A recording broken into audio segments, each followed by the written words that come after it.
Now on to Oedipal Earth. Don't frack my mother. Don't frack my mother.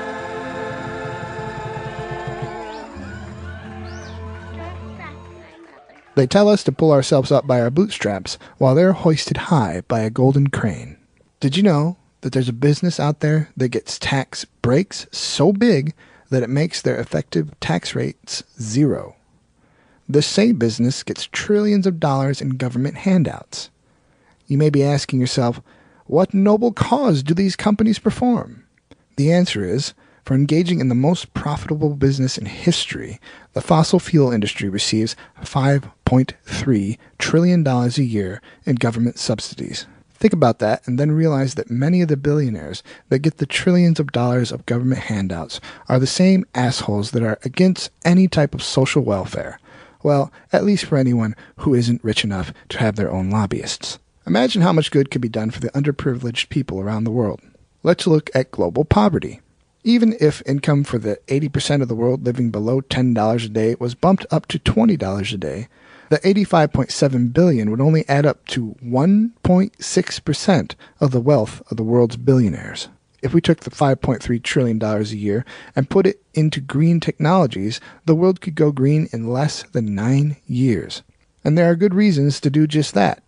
A new study done on some New York City newborns just revealed some shocking results. Following their births, researchers examined blood from each baby's umbilical cord for biological markers that reveal exposure to PAH, or polycyclic aromatic hydrocarbons, which are toxic chemicals created by the burning of gas, diesel, heating oil, and other similar products. Prenatal exposure to PAH is tied to a host of childhood ills, including developmental delays, reduced verbal skills, and symptoms of anxiety and depression. The pregnant moms carried air monitors in backpacks during their third trimester, and it just so happened that the kids who came from the poorest areas were also exposed to the most pollutants.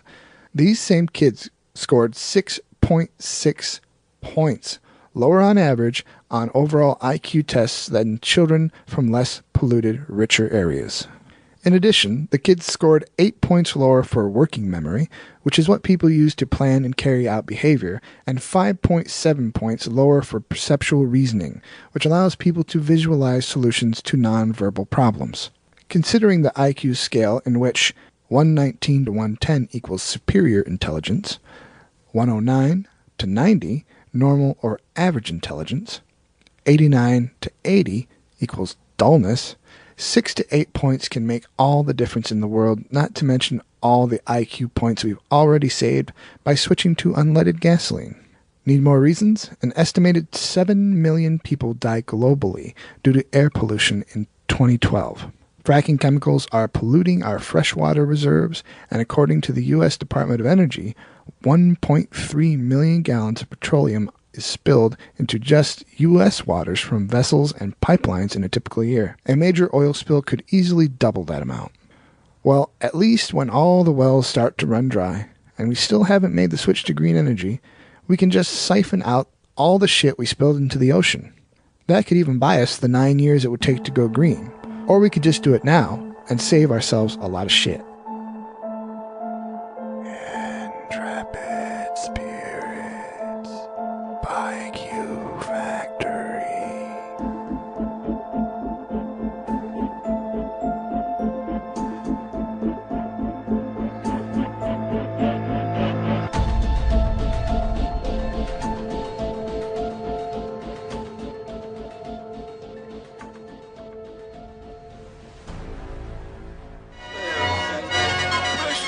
Arms for a leper! Arms for leper! Arms for an ex-leper! Arms for a podcaster!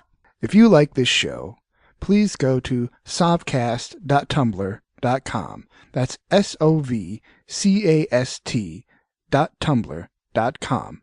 And look for the donate button. It's right there at the top.